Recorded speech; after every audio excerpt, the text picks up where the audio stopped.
Muchas gracias por la invitación.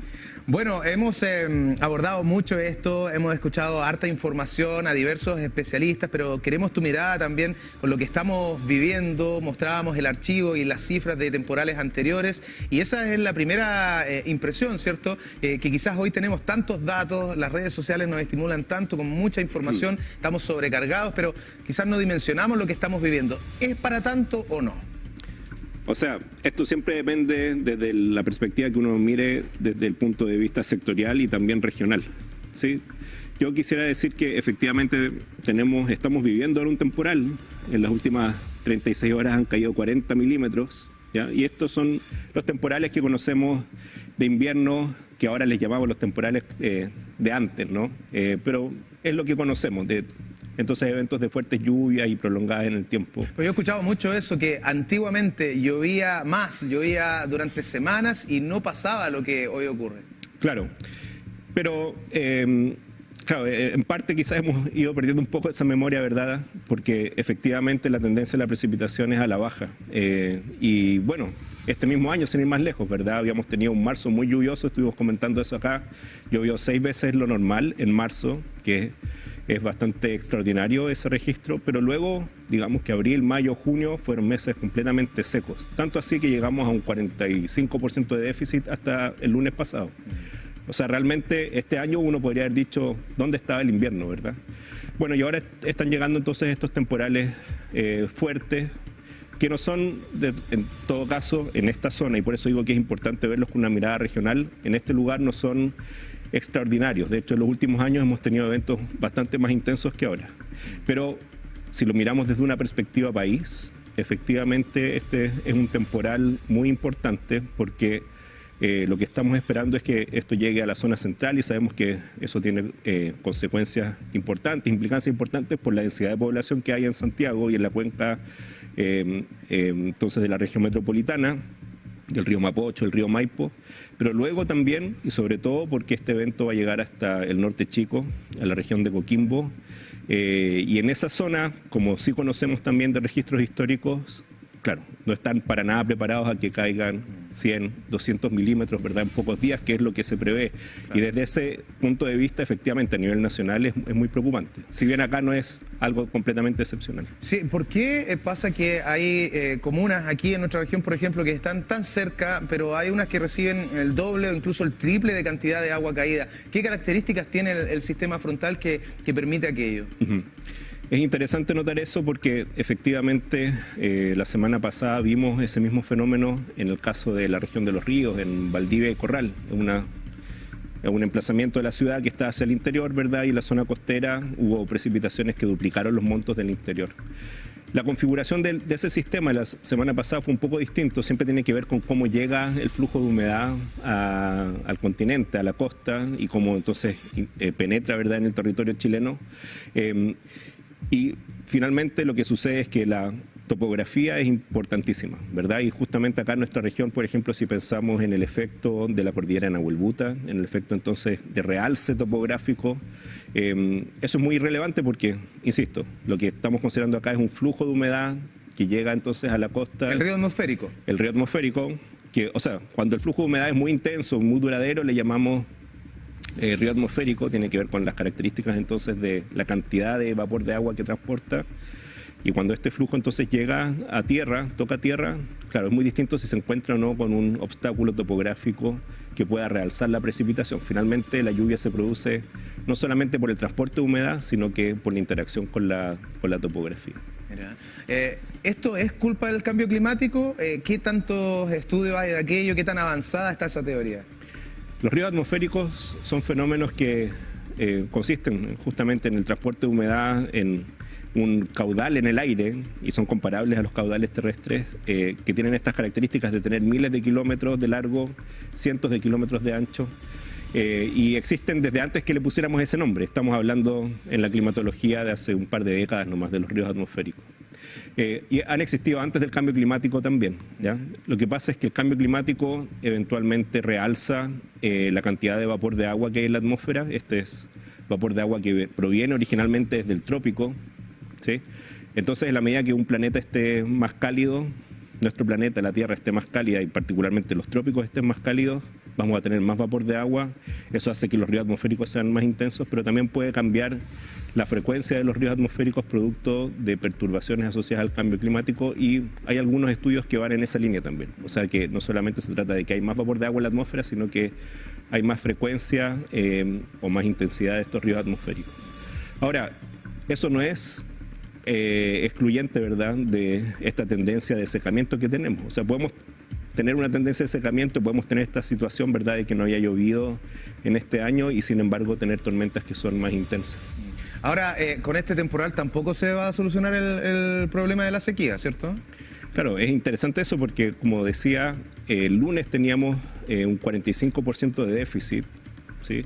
Y eso significa que había llovido 250 milímetros en déficit, o sea, habían faltado 250 milímetros por caer hasta la fecha. Y eso, disculpa, la generalidad así es en Chile. Hay muy pocos lugares donde hay superávit de agua caída, ¿cierto? En la mayoría hay déficit. En el caso, esto también varía fuertemente regionalmente, o sea, en distintos lugares del mundo me refiero. Claro. ¿Sí? Pero en la zona centro-sur de Chile, efectivamente, esto está...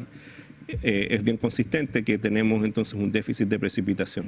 Bueno, llueve un poquito en el norte y ya pueden tener 1000% de superávit, ¿cierto? Porque no están acostumbrados a recibir la lluvia. En cambio, aquí históricamente ha llovido. Ciudades como Valdivia en algún momento tenían como el récord de la ciudad más lluviosa de Chile. Eso también ha ido variando, me imagino. Sí, exacto. Eso va cambiando con el tiempo y uno va actualizando esas estadísticas, ¿verdad? Y claro, que tengamos, por ejemplo, que nos falten 250 milímetros en Concepción. Si lo vemos a escala de todo el año, significa que ha caído 25% menos, ya a nivel integrado de todo el año. En Concepción llueve como 1000 milímetros al año. Y incluso con lo que se proyecta que va a seguir lloviendo esta semana, no vamos a llegar a rescatar, a suplir ese déficit, ¿no? Y entonces la gran pregunta es qué va a pasar en las próximas semanas, en los próximos...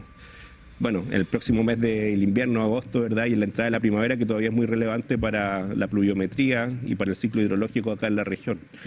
O sea, digamos que con toda esta lluvia que cae, todavía no vamos a remontar todo el déficit que tenemos acumulado del año. Perfecto.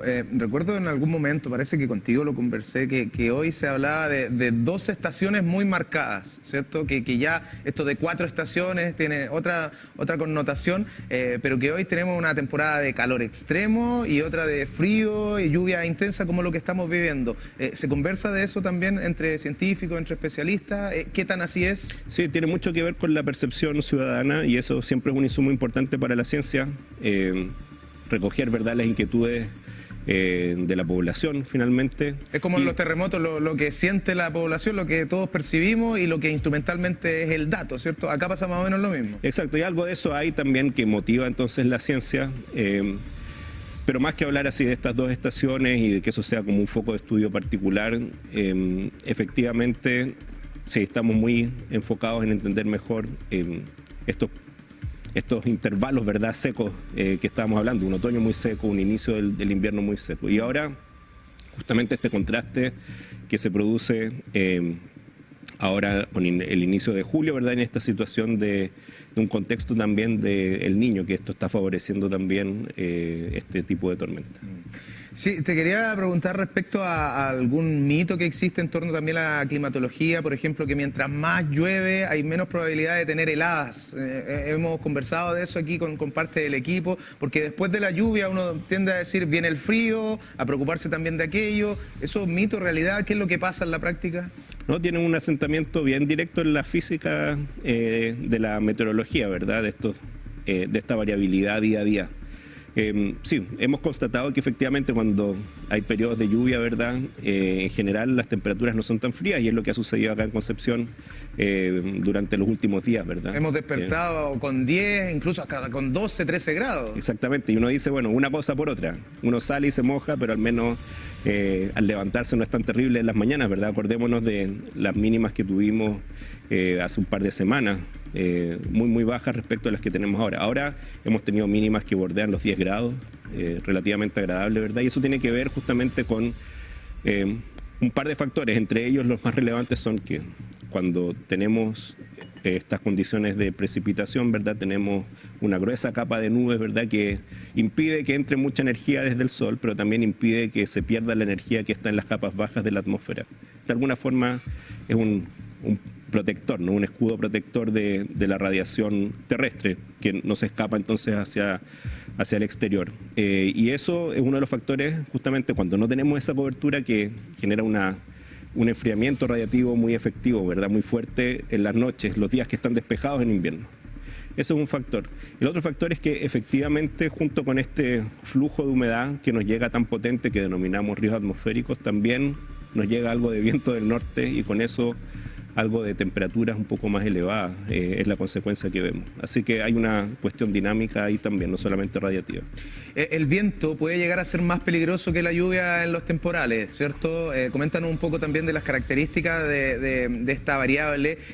Lo que anunciábamos hace un rato, o lo que comentábamos, era que la estación del Faro de la isla Quiriquina el día de ayer marcó más de 90 nudos, 174 kilómetros por hora. Esa es una racha, una ráfaga súper potente. Sí, claro, o sea, pensemos que tenemos bien esa noción, ¿verdad?, de la escala de kilómetros por hora, porque la conocemos de desplazarnos en automóviles, ¿verdad?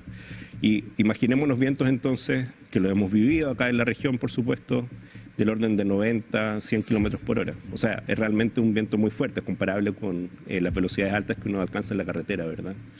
Y con esas velocidades es esperable, por ejemplo, que haya caídas de ramas e incluso caídas de algunos árboles que tengan raíces un poco más débiles, desprendimiento de techumbres, por ejemplo. La imagen más viralizada, además de la voladura de techumbre del Colegio de Punta Parra, es la caída del árbol para el joven de Lota. Entonces, son cosas que están pasando y que podrían continuar con estas rachas de viento. Claro, y como tú bien indicas, estas son rachas, son ráfagas, entonces ese valor que tú entregas de la isla Quiriquina son valores eventualmente instantáneos, ¿verdad? O sea, que ocurren en un momento muy determinado, no es que sea un viento persistente, pero justamente eso genera accidentes, ¿verdad? Y hay que estar atento a esos valores más altos que, aunque ocurren en un periodo muy breve de tiempo, ¿verdad?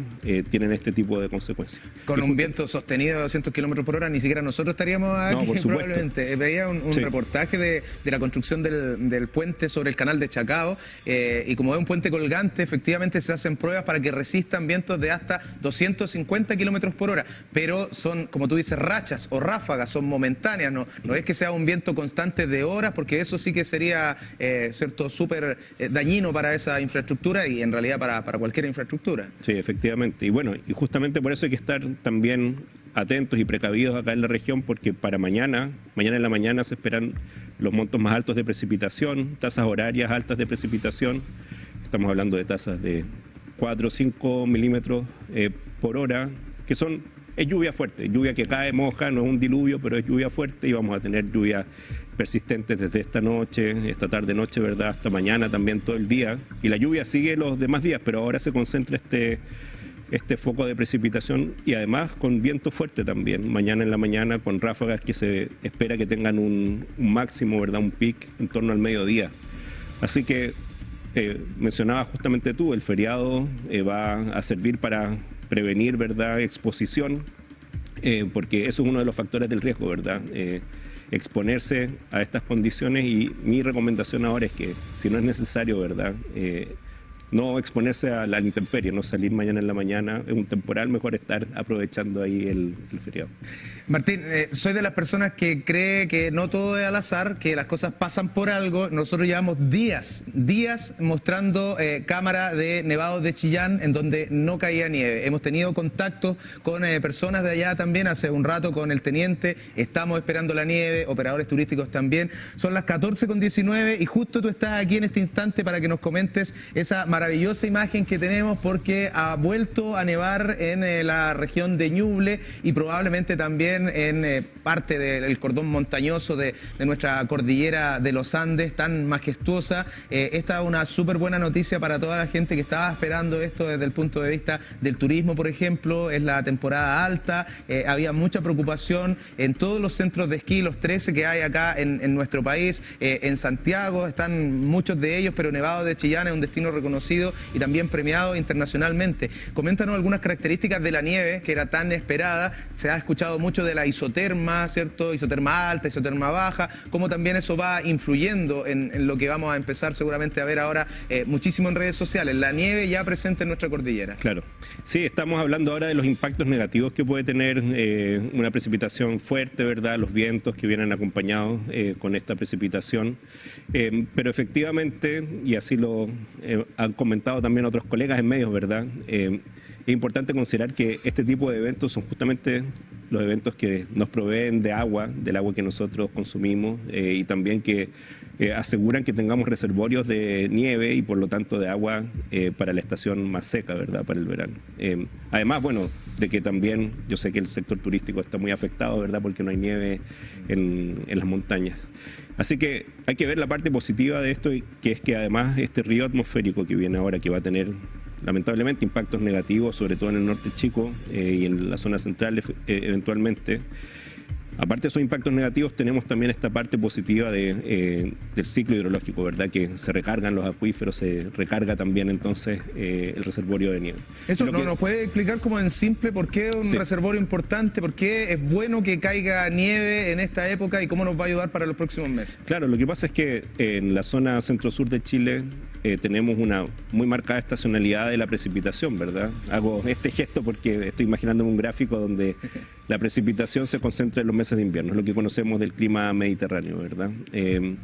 Y efectivamente entonces en invierno tenemos agua a disposición, pero en verano nuestras reservas, y sobre todo para la zona central, donde la precipitación es mucho menor, la precipitación anual, se depende, ¿verdad?, del reservorio que haya en la nieve, en los glaciares, por ejemplo, ¿verdad? Y para eso se necesita que en eventos de invierno caiga suficiente precipitación en forma de nieve, en forma sólida. Y para eso no basta con que haya este flujo de humedad y se genere precipitación, sino que también tiene que caer en un ambiente frío. Y efectivamente esta secuencia que hemos tenido esta semana, que son un par de perturbaciones, ¿verdad?, de sistemas frontales, no es uno solo, es una secuencia de eventos que está generando entonces esta lluvia acumulada en esta semana, tiene las características para que esta precipitación caiga en un ambiente relativamente frío. Y ahí entra el concepto de la altura de la isoterma cero. En el fondo uno se pregunta a qué altura sobre el nivel del mar está la isoterma cero. Sí, y la isoterma cero entonces es ese lugar en el espacio donde se alcanzan los 0 grados Celsius. Y por ejemplo, en eventos de la semana pasada habíamos tenido la isoterma cero relativamente alta, eso significa que la lluvia cae, pero cae en forma líquida. Y en este caso la isoterma cero está relativamente baja y de hecho va a ir disminuyendo porque también vamos a sentir algo de frío esta semana en la medida que el sistema frontal haya pasado por sobre nosotros. Va a ingresar entonces aire más frío, la isoterma cero también está disminuyendo, está más bien un poco por sobre los 2000 metros acá en Concepción. ¿Ya? Eso significa que en la cordillera la precipitación va a caer en forma sólida, está cayendo en forma sólida como reportan ahora, y eso son buenas noticias entonces en términos de tener esta reserva para el verano. De ahí sale finalmente el agua que fluye por los ríos, ¿verdad? Y de ahí también tenemos agua no solamente para esta estación, sino que también para el resto del año. No solo para refrescarse, para la agricultura, ¿cierto? Tema de generación eléctrica, hay un montón de temas ligados a lo que está pasando en esto y que tiene también su otra mirada, como tú dices, ¿cierto? Importante poder abarcar todas las aristas. Martín Jeix, director, especialista en la materia, ¿cierto? ¿De director, Martín? ¿No? Ya no, ahora ya terminé. Académico del Departamento de Geofísica. Perfecto, ahí está entonces, doctor en climatología de geofísica acá de la Universidad de Concepción. Muchísimas gracias, Martín.